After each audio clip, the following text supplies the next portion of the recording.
Bom dia, 2 Reis capítulo 3. Por que caminho subir? Jorão, filho de Acabe, começou a reinar em Samaria no 18º ano de Josafá, rei de Judá, e lá ele reinou por 12 anos. Ele fez o que era mal à vista do Senhor, mas menos do que seu pai, porque removeu as imagens de Baal que seu pai fizera, mas não se afastou dos pecados de Jeroboão, que fizeram Israel pecar, mantendo lá os profetas de Baal. E Mesa, rei de Moabe, se rebelou contra o rei de Israel e deixou de pagar-lhes tributos, como fazia no tempo de Acabe, o pai de Jorão. Talvez porque Acabe fosse mais feroz, e agora, como era o filho dele, ele resolveu se rebelar. Jorão vai então buscar ajuda com Josafá, o rei de Judá, pedindo que este subisse com ele contra Moabe, e ele lhe diz: eu subirei, nós somos um só povo. E ele lhe disse: por que caminho iremos? E Jorão respondeu: o caminho do deserto de Edom. Às vezes, quando nos encontramos em situações difíceis, é preciso buscar um conselho para que alguém possa nos ajudar a encontrar o caminho. Mas, se o Senhor não for o primeiro a ser consultado, pode ser que entremos por atalhos, por caminhos de sequidão e dor. Durante a viagem de 7 dias pelo deserto, os 3 reis, de Israel, de Judá e de Edom, ficam sem água, para eles e para o gado. E o rei de Israel, desanimado, diz: ai, o Senhor chamou nós 3 juntos para nos entregar nas mãos de Moabe. Porém, Josafá diz: não há um profeta do Senhor além desses, para que possamos consultá-lo? E um dos servos disse: aqui está Eliseu, filho de Safate, que derramou água nas mãos de Elias. Bom, se Eliseu já estava entre eles, uma pergunta que não quer calar: por que ele não foi consultado antes? Bem, mas vamos ver o que Eliseu lhes diz, e a resposta dele é: o que eu tenho eu contigo? Vai lá consultar os profetas do teu pai e os da tua mãe. E o rei de Israel então intervém: não, porque o Senhor chamou esses 3 reis juntos para entregá-los nas mãos de Moabe. Eliseu não era muito educado, nem amável, né? Nós veremos nas atitudes dele que ele não se curva, nem passa a mão na cabeça, só porque o outro é rei ou é poderoso. Mais para frente, nós vamos ver o jeito que ele trata o rei da Síria, Amã. Eliseu diz: vive o Senhor, que se não fosse por respeitar a presença de Josafá, o rei de Judá, eu nem olharia na sua cara. Quem tem coragem de falar assim com um rei poderoso? Mas ele só temia e ouvia as ordens do Senhor. E talvez Jorão precisasse deste puxão de orelhas, agora que ele se via em um beco sem saída e sem condições de exercer sua autoridade, que naquele momento de aperto não servia para nada.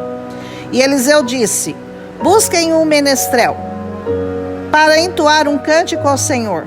Lembram como como Davi fazia para acalmar o rei Saul? Deus habita no meio dos louvores. O louvor aviva a presença do Senhor.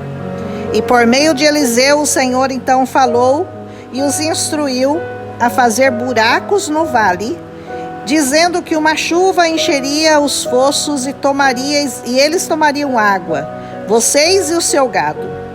Isso é coisa fácil de se fazer para o Senhor. Como diz a linguagem popular, é mamão com açúcar. Além disso, ele entregará os moabitas em suas mãos, e vocês ferirão toda a cidade fortificada e toda a cidade escolhida, e derrubareis toda a árvore boa, e tampareis todos os poços deles, e destruireis a terra deles com pedras. E pela manhã, depois que a oferta foi recebida pelo Senhor, a água veio e encheu toda Edom com ela. E os moabitas, ouvindo que Israel viera contra eles, todos que já conseguiam usar armas, e isso inclui meninos pequenos, puseram-se em pé na fronteira. E pela manhã, quando o sol brilhou sobre a água, os moabitas enxergaram a água vermelha, como se fosse sangue, e pensaram: eles estão todos mortos. Certamente mataram-se uns aos outros.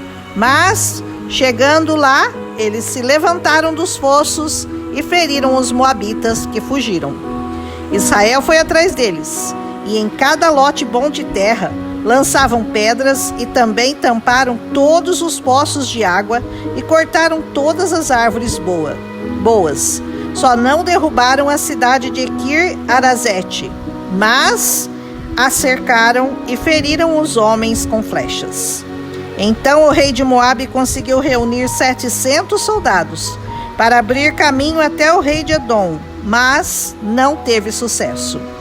E então, numa atitude desesperada, tomou seu filho primogênito, seu herdeiro, e o sacrificou em cima do muro da cidade, como oferta ao seu Deus. E houve tão grande indignação em Israel por aquele ato tão dantesco, que eles se retiraram e voltaram para a sua terra. Que coisa terrível podem fazer os que servem deuses pagãos para tentar obter um favor deles. Enquanto o nosso Deus jamais pediu ao homem um sacrifício humano, ao contrário, ele mesmo ofereceu seu filho para nos livrar, aquele rei não teve misericórdia de crianças que ele mandou para a guerra e nem poupou seu próprio filho, seu herdeiro, para tentar obter graças e favores do seu Deus Quemos. Era uma coisa tão abominável para os israelitas que até eles mesmos não suportaram ver aquilo e se retiraram. Que nós possamos aprender com este capítulo que em meio às batalhas, aprender a cavar covas, o que significa descer até aquele lugar mais profundo, buscar a fé e o livramento que está fora do alcance de nossos olhos. Nem vento eles viram, só a chuva, o que significa que a bênção do Senhor não depende de aparências exteriores e circunstâncias. Ela contempla o que é invisível aos olhos. Os moabitas avistaram sangue por causa do reflexo do sol nascente. E isso significa que é o poder do sangue de Jesus que nos dá a vitória diante dos nossos inimigos. Clame por esse poder, clame por esse sangue, e você vencerá todos os seus adversários, por mais poderosos e numerosos que eles possam te parecer. Amém? Um abraço e que todos vocês continuem protegidos nos poços cobertos pelo sangue do Cordeiro. Um abraço e até amanhã.